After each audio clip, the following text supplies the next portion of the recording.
짙은 거죠. 엄마로서는 그게 이제 엄마로서 눈에 보이니까 그랬는데 언제나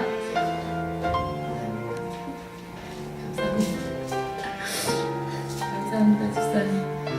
그래서 마음으로는 저 녀석이 언제나 하나님한테 가까이 더 가까이 갈까 그러는 게 항상 마음에 그런 짐이었고 그랬는데 집에 데스몬드 도스 책이 있었어요. 초등학교 때 좀 읽었으면 좋겠다 하고 꽂아놨는데 안 읽는 거예요. 군대 가기 전까지도 안 읽었어요 그거를. 근데 하나님은 강요하지 않으시는 분이라는 게 매일 듣고 그래서 나도 강요하지 말아야지. 내가 강요해서 애들에게 얼마나 큰 상처를 줬던가가 생각이 났기 때문에 강요하지 말아야지 하고 그럴 때마다 십자가 밑으로 하나님 제가 어떻게 해야 될까요 하고 늘 그랬었어요. 그랬는데 데스몬드 도스 그 책을 못 봤어요. 그리고 결국은 군대 가서도 하느라 너 안식일을 꼭 지켜야 된다. 너 안식일을 꼭 준수하게 해야 된다. 이러면 안 된다. 이 생각을 못 하겠더라고요. 그래서 한가라 나는 그러기를 원한다. 그럼 기도만 할게 라고 편안하게 입영을 시켰는데 얘가 훈련소 그 교회에서 그 목사님께서 데스몬드 도스 영화 텍소보지 그 영화를 상영도 하기 전에 보여주셨더라고요. 생각지도 못했는데 그 영화에서 엄청 큰 은혜를 받은 거예요. 애가 전화 소리했는데 엄마 완전 감동받았어 이러는데 그렇게 읽기를 원했던 책을 하나님께서 영상으로 보여주셨구나. 그래서 또 나오는 그 배우가 의무병이잖아요. 또 아들이 의무병으로 갔거든요. 그러니까 이게 공감대가 딱 형성이 됐던 것 같아요. 그래서 그 영화를 보고 많이 사람의 신념에 대한 것들이 나오잖아요. 하나님께서 사람의 세상에 굴복하지 않는 그래서 이제 자극을 받은 것 같아요. 그러더니 수료식 날 제일 그 무대에서 큰 상인 원스타 그 소장에서 상을 받았거든요.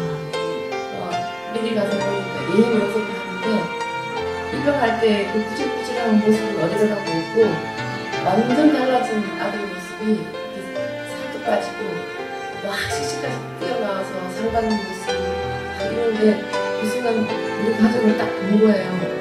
보고는 갑자기 눈시울이 붉어지면서 얼굴이 빨개지면서 울지는 못하고 입을 실룩실룩 하면서 서 있는 아들 모습을 보니까 제가 그 모습이 얼마나 짠한지 그냥 자랑스럽기도 하게 핸드폰 바탕화면에다가 그 모습을 잊고 싶지 않아서 제가 했는데 정말 생각지도 않은 평소 때는 이 아버지가 늘 타협을 놓치지 않았던 인생을 살아온 아버지이기 때문에 제가 낳은 새 아이들도 타협을 하기를 얼마나 원할까라는 생각이 제 인생에 늘 들었기 때문에 부담이 들었어요. 애를 커갈 때마다 제 1등 아빠로부터 시어머니로부터 자기 아들이 어떻게 살았는지 늘 수도 없이 들어왔기 때문에 그게 저한테 부담이었어요. 제가 언제 1등 좀 하지? 항상 남편이 눈치를 주지 않는데 눈치가 보이는 거예요. 그랬는데 처음으로 군대 가가지고 1등상을 받는 거예요. 그래서 아빠는 얼마나 정말 표현 안 하는 사람인데 너무너무 기뻐하는 게 느껴지더라고요. 그래서 수료하는 날 갔는데 이 아이들이 한별이가 저를 안 보고 아빠만 쳐다보는 거예요. 같은 동성으로서 그걸 느꼈나 봐. 아빠도 이걸 겪었겠구나. 그러면서 보자마자 아빠가 절대로 편지 안 하는 사람이에요. 저희가 카톡을 보내도 이게 제일 긴 답이에요. 그래서 아들이나 딸한테도 무슨 날에 특별히 덕담 이런 거 안 하는 사람이에요. 결혼 이런 덕담 절대 안 해요. 근데 아들 군대에 한 번이라도 좀 해주지? 내가 그냥 그 소리만 했는데 장문의 편지를 아들한테 보냈대요. 사랑하는 아들 한별 하는데 그때부터 눈물이 왈칵 쏟아지더래요. 한별이가. 그래서 너무 오랜만에 주는 편지라서 그런지 그게 너무 소중한가 봐요. 너가 어쩌고 저쩌고 하면서 너가 군복을 입고 술 먹고 술 취하지 말고 담배 피지 마라. 그것만큼 나라에 수치를 주는 모습은 없다. 기타 등등 이렇게 하면서 아들에게 썼더라고요. 저는 아직 못 봤어요. 그랬는데 수료식 날 세상 이 아들이 아빠한테 뛰어오더니 그 넓은 운동장에서 엎드려서 큰절을 하는 거예요. 큰절에서 엎드려 안 일어나요, 애가. 그래서 내가 많이 마음이 자극받고 달라졌구나라는 생각을 들더라고요. 그래서 안식일이 지켜지기를 정말 간절히 기도했는데 훈련소 내내 안식일을 가할 수 있었고, 또 스스로 제일 중요한 게 제가 안식일 교인이다라는 거를 어필하는 게 굉장히 중요하대요. 그걸 했다라는 것이 너무 감사하고, 자대 배치를 받는데도 제가 기도했어요. 하나님, 요즘 군대가 이렇게 어렵지 않다는데 너무 심심하게 하지 않게 해주세요. 그냥 언제 간지 모르게 그냥 빡세도 좋으니까 그렇게 하게 해주세요 했더니 우리나라에서 세 손가락에 꼽히는 빡센 부대에 들어간 거예요. 백마 부대, 그거 중에 백마 부대 중에서도 수색대대가 그렇게 또 빡세대잖아요. 백마 부대 수색대대로 들어갔어요. 근데도 일산 가까운 데 있어서 너무 본인도 기뻐하고, 그들에서 자대 배치를 거기까지 받은 건 좋은데 안식일을 무난히 지킬 수 있을 거라는 얘기를 들었어요. 근데 휴가 오기 전에 갑자기 얘가, 근데 그게 끝인 줄 알았는데 자대 배치 받자마자 유교훈련을 일주일 반을 받더라고요. 애가 200km 행군을 했대. 발바닥에 묵직이 잡았겠어요. 그랬는데도 야, 너 유교 신동 아니야? 소리를 들을 정도로 그렇게 온몸으로 열심히 하더라고 애가. 그러더니 북한산 유격장 거기에 배치를 받았다는 거예요. 거기는 5명밖에 못 들어가고 간부 1명이 완전 사이코고 외박 안 돼, 외출 안 돼, 안식일 교회 가지도 못해, 6개월에 한 번씩 3박 4일 휴가만 보내? 딱 이런 거예요. 그래서 하나님, 이게 무슨 일입니까? 어찌 이런 고난이, 하나님 어떡할까요? 그래서 이렇게 기도를 했는데 휴가 나오기 전에, 그것도 휴가 끝날 때 저한테 얘기를 하더라고요. 자기 아빠랑 똑같아요, 말을 안 하는 게. 그래서 들어가기 전에 중대장한테 보고를 하더라고요. 들어가겠다고 그랬더니 중대장이 야, 너 그 북한산 안 가도 될 것 같아? 거의 딱 이러더라는 거예요. 감사합니다 막 그러는 거예요. 뭐야 그랬더니 그렇게 됐대요. 그러면서 더 중요한 건 휴가 나오기 전에 대대장에게 마음의 편지라고 쓰는 게 있답니다. 그래서 거기에 자기가 편지를 썼대요. 대대장님, 제가 5명 있는 것보다는 여러 명이 으쌰으쌰 하면서 하는 걸 좋아하는 성격입니다. 여기서 저누들과 이렇게 함께 행복한 인생을 하고 싶습니다. 하고는 제가 제7일 안식일 예수재림 교인입니다. 토요일마다 종교 활동하면서 행복하게 살고 싶습니다. 이 말을 했다는 거예요. 그래서 그 말 정말 하나님이 해주셨다는 생각밖에 안 들어요. 그래서 이번에도 또 잠깐 외출 나오고 이랬었는데 한편아, 그 중에 또 선임이 또 괴롭히는 사람이 있나 봐요.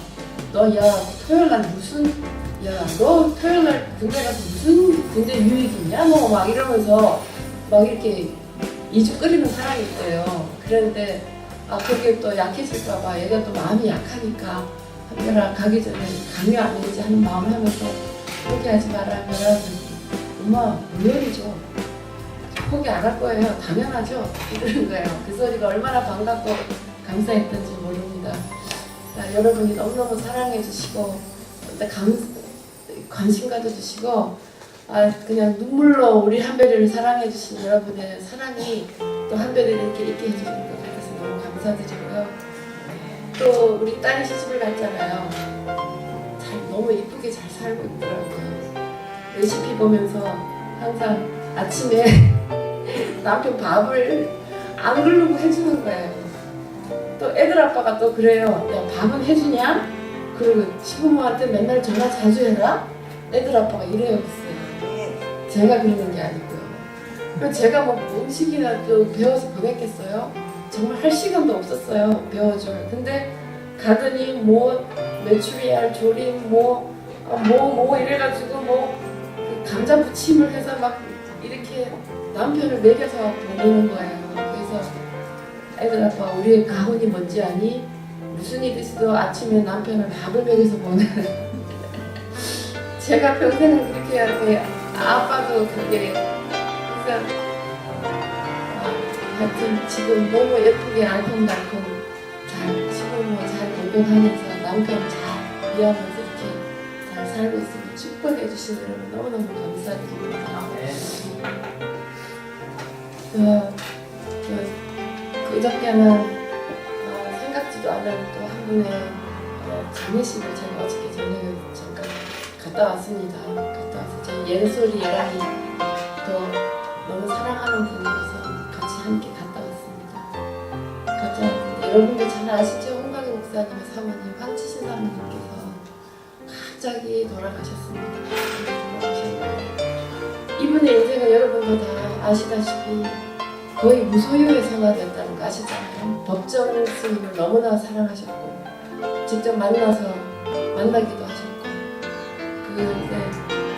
정말 그 스님 못지않게 한치사의 무소유의 인생을 사신 분이시고 사진을 보면은 10년 전에 빨간 체크무늬 남방 입었던 게 최근에 그 옷이에요.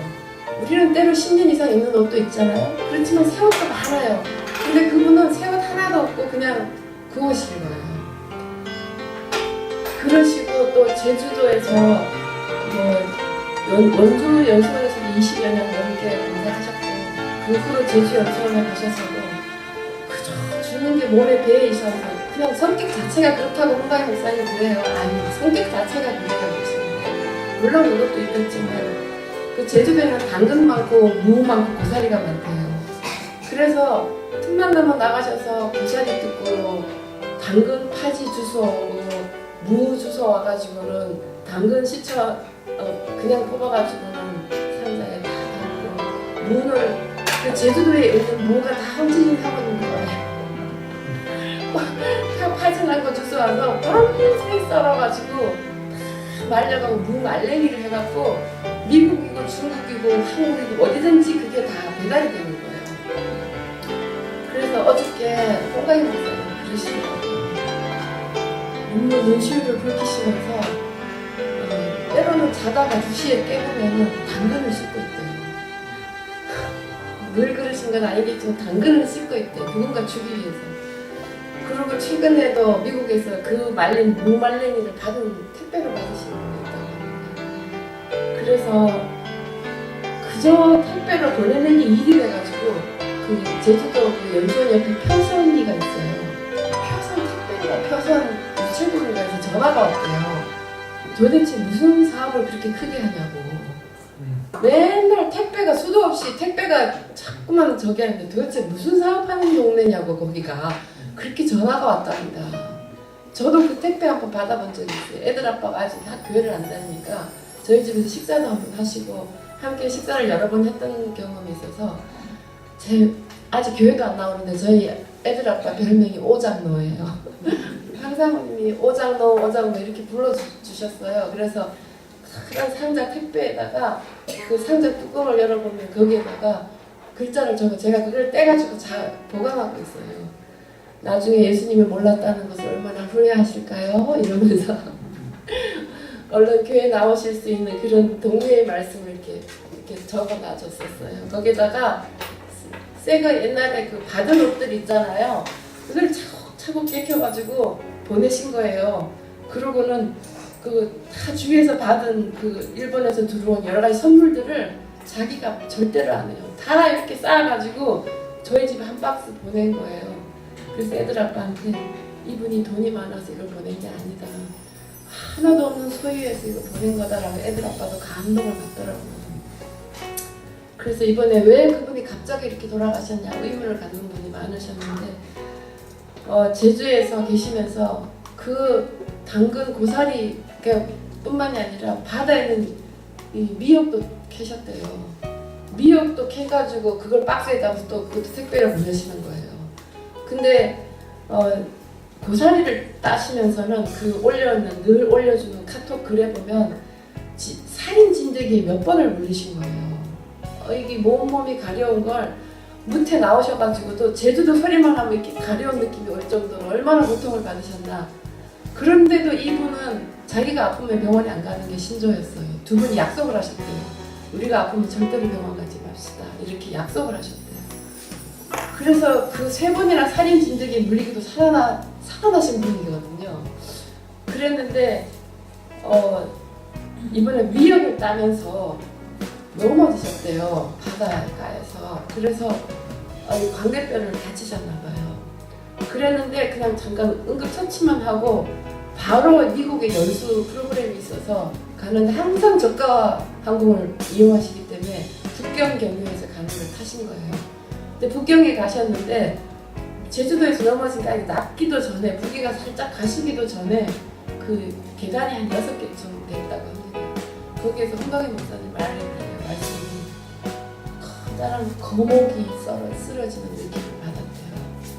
그 6개의 계단에서 떼굴떼굴 굴러 떨어지는데 거기에서 갈비뼈도 다치고 다쳤던 관객도 여기도 또 다쳤었고 전에 발목이 아파서 입원하셨던 그 발목이 다시 이만큼 붓기 시작하고 그 상태에서 그 공항에서 응급처치를 했답니다. 그때 굉장히 강한 인플루엔자가 감염이 된 거라고 하더라고요. 그 중국에서. 그래서 응급처치만 했는데 빨리 병원에 갔으면은 괜찮았을 수도 있는데 그 비행기 놓칠까봐 바로 미국행 비행기를 타고서 미국에 도착하셔서 또 바로 병원에 가셨으면 괜찮은데 응급처치만 하고 미국 병원비가 또 엄청 비싸잖아요. 갈 생각도 못 하시고 하나님께서 황진사 사모님 그 자매 8형제잖아요. 다 미국에 계셔요. 한국에 계시고 그래서 어머니도 거기 계시고 해서 아마 돌아가시기 전에 가족들하고 함께 하시고 계신 것 같아요. 그래서 3번 8형제라 다 번호를 매기셨어요. 3번, 5번, 7번, 8번 이러면서 그 이름을 다 저기할 수가 없으니까 그렇게 해놨어요. 그래서 그 3번 목사님 댁인가 봐요. 동생이 거기에서 하룻밤 주무셨는데 거기에서 그 감염된 그게 급성 폐혈증으로 돼가지고 응급실에서 심폐소생술을 6번이나 했다고 합니다. 그러면서 주안에서 잠드신 경로가 그렇게 됩니다. 실은 그랬는데 어저께 홍강 목사님으로부터 또 너무나 위로되는 말씀을 들은 게 있어요. 뭐라고 하시냐면은 하나님께서 황태신 사모님 돌아가시기 전에 마음에 들리는 소리를 해주셨대요. 하나님께서요. 야야 이러면서 네가 나보다 치신이를 더 사랑하느냐? 이걸 2번이나 얘기를 하시더래요. 하나님께서 네가 나보다 치신이를 더 사랑하냐? 네가 나보다 더 사랑하냐? 하고 물으시더래요. 그래서 홍강희 목사님께서 사랑한다기보다 정이 들었죠. 주님 이러셨대요. 그러면서 하나님께서 야야 내가 치신이를 혹시 데려가더라도 많이 슬퍼하지 마라. 하나님께서 그 소리를 하시더라고요. 그래서 또 돌아가시기 전에 싱가포르에서 강의를 하시는데 다른 때하고 틀리게 그렇게 목사님이 눈물을 너무너무 많이 쏟아지셨대요. 그래서 꼭 무슨 일이 있기 전에는 그렇게 눈물이 쏟아지는 그런 경험이 많으신데 그리고 마음이 굉장히 불안하고 그러셨다고 합니다. 그래서 참 재미있는 일화를 또 어저께 얘기를 해주시더라고요. 지난 얘기를 하시는데 한 며칠 지나니까 좀 마음이 낫다 하시면서 그 호령호령하고 까랑까랑한 그 목소리 벌써 보고 싶다 이러시면서 그 목소리가 보고 듣고 싶다 이렇게 얘기를 하시면서 황치신 사모님을 처음 만날 때 선이 2개가 들어왔다잖아요. 여러분도 아시다시피 한 선은 키도 크고 스튜디오스를 지망하는 여자인 거예요. 아가씨인 거예요. 키도 크고 얼마나 예뻤겠어요. 근데다가 성품도 좋은 아가씨가 전도사님 형 목사님한테 선이 들어온 거예요. 근데 그분은 봤대요. 보니까 정말 멋있고 품성도 좋고 이쁘고 그랬었대요. 그런데 어머니가 보시더니 좀 더 생각해봐라. 잘 생각해라. 그분은 마음에 안 든다는 뜻이어서 포기를 하고 있었는데 황치신이라는 사람이 들어왔는데 얼굴도 안 본 상태에서 그 황치신 사모님 놓고 기도를 하면 세상에 마음이 편하기를 어떻게 표현을 하시냐면 바다같이 편했대요. 이로 그냥 편한 정도가 아니라 바다를 상상할 정도로 이렇게 편했대요. 황사모님이 생각을 하면 다 생각하면서 자기의 배우자로서 이렇게 기도를 하면 근데 딱 만났는데 모든 조건이 본인이 다 실현한 조건을 다 갖추는 거였다. 키 크고 키는 키 크죠. 목소리 까랑까랑하죠. 거기다가 성격 왈왈하죠. 이런 게 제일 싫어하는 걸 다 갖췄더래요. 그래서 엄마가 보고 야 고기도 씹을수록 제맛이라는데 진국이 진국이다. 딱 예매늘이다 이러셨대요. 그래서 그 어머님하고 순종하기 때문에 알겠습니다. 어머니하고 손보고 10일 만에 결혼하셨다잖아요. 그랬는데 첫날 밤에 그러셨답니다. 첫날 밤에 황지신 사모님 보고 미안한데 내가 마음을 뺏기면 당신한테 마음을 줄 수가 없어. 이미 예수님한테 나는 마음을 뺏겼기 때문에 당신한테 마음을 줄 수가 없어. 이랬대요. 그랬더니 사모님이 돌아누워서 우는 것 같더래요. 그랬는데 그 사모님의 말이 또 있었대요. 결혼하기 전에 음식을 먹는데 그렇게 쓰더래요. 음식이 그렇게 쓰더래요. 그게 벌써 이게 계시가 된 거예요. 내 인생이 이렇게 쓰게 고난이 많을 것이다 하면 그걸 미리 보여주셨던 것 같다 이렇게 얘기를 하더라고요. 그래서 원주 20여 년 동안 계시면서 무슨 일이 힘들 없었겠어요. 좋은 일도 거듭나는 영혼 보면서 가장 기뻐하시고 좋으셨기도 하겠지만 정말 얼마나 힘든 일도 많으셨고 기운이 다 소진해서 가시는 거라고 얘기를 하더라고요. 하나님이 준비시키셨어요. 그래서 어저께 많은 분들이 오셔서 그 장례식장에서 많이 안타까워하시고 그랬습니다. 정말 이 죽음이 저희들에게 큰 경고와 하나님의 큰 메시지가 있지 않나라고 생각이 듭니다. 이 마지막 때에 이런 큰 거목을 하나님께서 잠재우셨다는 것은 우리의 회개를 더 촉구하는 일이 아닌가라고 생각이 듭니다. 그리고 제가 황지순 사모님의 글을 마지막으로 하나 읽어드리고 마칠까 하는데요. 한 가지 제가 또 말씀드릴 게 있습니다. 저희 한별이 아빠를 얘기를 하고 싶은 게 하나가 있어요. 제 남편은 하나님 한자도 꺼내는 거 싫어하고 저번 교회 가자는 소리는 절대 하지 말라는 사람이에요. 그리고 애들 사위까지도 다 재림교육으로 맞았는데도 불구하고 교회 올 생각을 아예 안 하는 사람이고 하나님 안 믿는 사람이에요. 그런데 이번 결혼식을 하면서 저는 하나님께서 이미 저 마음에 계시구나라는 생각을 했어요. 그날 결혼식 때에도 교회만 안 나왔지 이렇게 동화된 모습을 저도 봤거든요. 그런데 이번 참 놀랍게 우리를 놀랍게 하는 일이 있었어요. 가족인데도 축의금이 많이 들어왔잖아요. 그래서 여기저기 지출하고서 그랬는데 하루는 예솔이랑 앉혀놓고 그러는 거예요. 야, 내가 결혼하고 이렇게 감사한데 떡조가리 몇 개 돌리는 거 그게 무슨 의미가 있냐 이러면서 큰 돈은 아니지만 유니세프에 기증하고 싶다, 헌납하고 싶다. 그리고 그 회사에서 또 기증하는 연결된 그런 게 있나 봐요. 거기에 절반, 유니세프의 절반에서 내가 이렇게 하고 싶다, 이게 의미가 있지 않겠냐 이렇게 얘기를 하는 거예요. 예솔이랑 저 깜짝 놀랐어요. 너무 놀랐어요. 애들 아빠가 자기 갈머리 못하고 자기 거 챙기지 못하면 제일 싫어하는 사람이거든요. 자기 거 떨어뜨리고 다니면요, 그럼 그 앞에서도 야단치는 사람이에요. 자기 거 하나 잘 챙기지 못해요. 근데 저희 교회도 음모란 개구리로 여겨요. 실은 솔직히 말해서 니네들은 음모란 개구리 같아. 딱 말을 많이 안 하는 사람인데 그 소리 하나 하더라고요. 반박을 못하고 지금 입을 못 들였는데, 그래서 항상 이 교회에 대해서 별로 그렇게 막 이런 점이 그랬었는데, 그래도 하나님이 그 안에 역사를 해주셔가지고 유니세프에다가 했다. 그래서 그 상장이 왔어요. 감사장이 왔어요. 그 감사장에 뭐라고 썼냐면은 결혼을 기념하여 신한성 오예라는 이름으로 유니세프에 기부한다는 그 감사장이 유니세프 회장으로부터 온 거예요. 그래서 그게 너무너무 하나님이 어떻게 이렇게 마음에 역사하셨을까.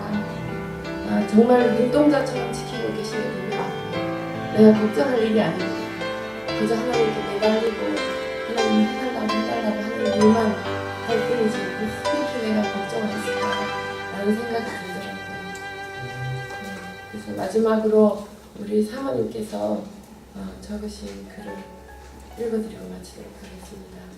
사실 또 제가 아이들을 시집을 보내고 진짜 새 식구가 생겨서 아들이 하나 생긴 것 같아요. 정말 아들이 하나 생긴 것 같아요. 그래서 걔가 어머니 그러는데 그 소리가 얼마나 듣기 좋던가. 너무 듣기 좋고 그쪽 산을 좀만 바라봐도 좋다 하는 말을 전혀 황지수 사모님이 하셨거든요.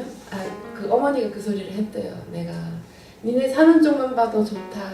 근데 제가 그런 느낌이 들더라고요. 그런데 정말 더 바라는 것은 제가 제등연수원에 예수님 만난 추억이 있어서 제가 지금도 말씀을 보면은 너무너무 하나님과 동행하는 느낌이 있는 것은 그 경험이 있기 때문입니다. 실은 큰 경험도 아니고 뭐냐 하면은 그냥 그동안 제가 얼마나 찌질하게 살았는지를 제가 보게 된 거예요. 네 모습이 어떤지 봐라. 저는 잘 살고 있다고 생각했는데 연수원과 네 모습이 어떤지 봐라는데 제가 교회를 못 나올 정도로 제가 이 상태에서 어떻게 교회를 나와야 할 정도로 저를 절망시키셨어요. 근데 그게 힘이 되더라고요. 이런 나를 십자가에서 구하셨구나. 이런 나를 용서하셨구나 라는 게 갈수록 이게 느껴지고 실은 저는 호강희 목사님 말씀을 매일매일 들어요. 우상이 아니라요. 그분은 자기 죄만 얘기를 하셔요. 그렇기 때문에 그것이 저에게 실은 아이들을 키우는데도 무슨 일이 있으면 제가 해결하려기보다도 저는 십자가 밑으로 쫓아가는 버릇이 생겼어요. 하나님 어떻게 하면 좋아요? 애들한테 너 일이 왜 이렇게 했니? 전에는 그랬어요. 그랬더니 애들이 그걸 상처를 받아서 이만큼 쌓여 있더라고요. 저도 몰랐는데 저는 사랑한다고 한 말이 강요가 돼서 이렇게 쌓여 있더라고요. 세상에 내가 저 애들을 찌르는 게 저렇게 큰 상처. 그래서 제가 무슨 일이 내 원하는 대로 아이들이 안 될 때는 바로 쫓아가면 하나님 십자가 밑으로 어떻게 하면 좋아요? 제가 어떻게 할까요? 어떻게 하실 거예요? 저는 못하겠어요. 그럴 때 가장 빨리 답을 해주시고 너무 신속히 답을 해주시는 거예요. 그래서 그 경험으로 항상 십자가 밑으로 달려가는 그게 가장 빠른 기도의 응답이라는 걸 제가 읽어드리겠습니다. 조금 길지만 잘 들어주시기 바랍니다. 홍강희 목사님의 아들 이름이 하나밖에 없는 아들 이름이 행소예요. 행소 아빠, 당신은 결혼을 참 잘했어요. 정말 믿을 수 있는 아내를 주신 하나님께 감사해야 하지 않겠어요? 한턱 내는 것이 좋을 듯한데 한턱 가지고는 아마 부족할걸? 이렇게 말한 적이 몇 번 있습니다. 어이가 없다는 뜻인지는 몰라도 그냥 쳐다보는 남편에게 레이저 눈빛을 보내면 그래 누가 뭐래? 하는 답을 들은 듯도 합니다. 이 말은 일부 맞을 수도 있지만 전혀 아니올시다 90%가 좀 넘을 듯 하기 때문입니다. 언젠가도 말씀드린 바 있습니다만 어느 집회에서 당신이 지금 결혼을 해야 한다면 지금의 당신 같은 배우자와 결혼하겠는가? 의 질문에 저는 화들짝 놀라지며 전혀 아니라는 생각을 한 것이라기보다 전혀 아니라는 결론을 내리고 있는 자신을 보았던 것입니다. 저 같은 사람하고 저는 절대로 결혼을 안 할 것입니다. 40년을 함께 살고 있으면서도 남편의 뜻을 이해하지 못하고 살아왔다는 생각입니다. 사람이 이것을 하고 저것을 하기 전에 먼저 하나님께 나아가 하나님과 함께하는 시간이 절대적으로 필요하다는 생각을 하고 그 일에 어쩌면 자기 인생을 바치고 있는지 모르는 남편입니다. 어디서는 기도 못하느냐는 저희 생각과는 달리 하나님과 극대하는 장소, 방해받지 않는 하나님과만 함께할 수 있는 장소를 광야를, 겟세마네를, 골방을, 마가의 다락방을 가져야 하고 그곳에서 주님과만 함께하는 시간이 우리에게는 꼭 있어야 한다는 생각에는 변함이 없는 사람입니다.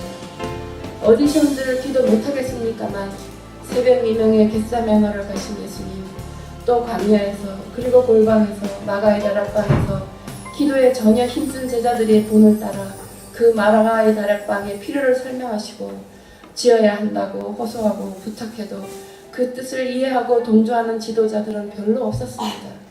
오히려 조롱하고 힘을 다해 반대하는 경우가 허다했습니다. 거의 대부분의 사람들의 이해 불가인 그 일을 위해 자신을 바치고자 하는 마음을 40년 함께 산 아내도 이해를 못하니 누구를 탓하겠습니까?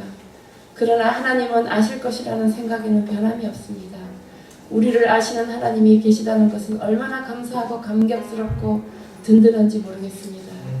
기도는 호흡과 같다고 숨과 같다고 하신 하나님의 뜻을 여러분은 얼마나 이해하고 계십니까? 물도 밥도 우리를 살리지만 가장 시급한 것은 호흡, 숨입니다. 그래서 쉬지 말고 기도하라고 하셨습니다. 그런데 이상하게도 우리에게 부족한 것이 많지만 유독 부족한 것이 기도입니다. 하나님은 우리에게 쉬지 말고 기도하라고 하셨지만 우리는 쉬지 않고 회의하고 쉬지 않고 공부하고 쉬지 않고 일합니다. 기도하러 오라고 하면 그럴 시간이 어디 있냐고 웃기는 소리 하지 마라는 반응의 그 느낌을 한두 번 받은 것이 아닙니다. 집 사러 가야 한다는 우리들, 밥 사러 가야 하고 소 사러 가야 하는 우리들은 그럴 시간, 숨쉴 시간은 없는 것입니다. 평생 기도의 제목이 곳곳에 하나님과 독대하는 마가의 다락방을 짓게 해달라는 소원입니다만 다른 건물들은 수많은 거금을 들여 잘 짓지만 겟세마네는 골방은 짓지 않습니다. 필요를 아예 느끼지 못하고 사용도 안 하는 형편입니다.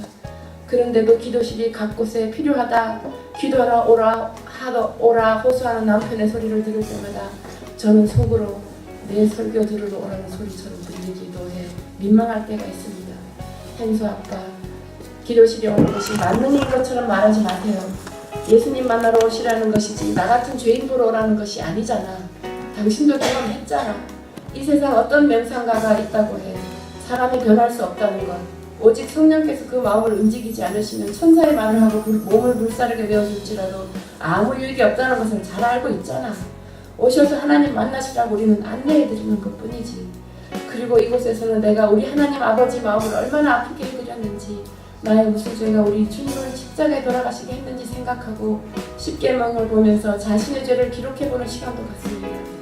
죄가 밀려나가야 성령께서 들어오셔서 우리 대신 살아주실 것이기 때문입니다. 제주도에서는 숙소경 기도실로 사용합니다만 1인 1실일 경우는 괜찮지만 2명이 함께 쓸 때는 개인 기도실이 부족해 그 개인 기도실을 만들어 드리고 싶어 여러 노력을 한 남편을 이해하는 사람은 없고, 특히 제가 비를 모르던 노아된 사람처럼 무척 또 놀리고 조롱했었습니다. 그 이야기를 어찌 다 하겠습니까? 마음으로 미루겠습니다. 여러분 숨 쉬러 오십시오. 5월 21일부터 6주간 연속으로 40일 연수가 시작됩니다. 일주일, 2주일, 주일별로 가능합니다. 깊은 숨이 필요하신 분은 오십시오. 비행기는 일찍 예약하시면 저렴합니다. 그리고 저가 비행기도 많습니다. 이렇게 동료하는 카톡에 말씀을 보내주셨습니다. 네, 이것으로 여러분 시간 나실 때 기도하러 겟세마네로 미루지 마시고 가시기 바랍니다. 이번에 예랑이가 결혼하기 전에 가려고 했는데 미루어져서 5월 21일부터 시작되는 연수에 저랑 예랑이가 공병춘 성도 3시 갑니다. 공병춘 간다고 했어요. 그래서 우리 공병춘 성도에서 기도해 주세요. 집사님들 위해서 일주일 갑니다. 그래서 여러분들도 많이 겟세마네로 가시기 바랍니다. 집에서 건강해서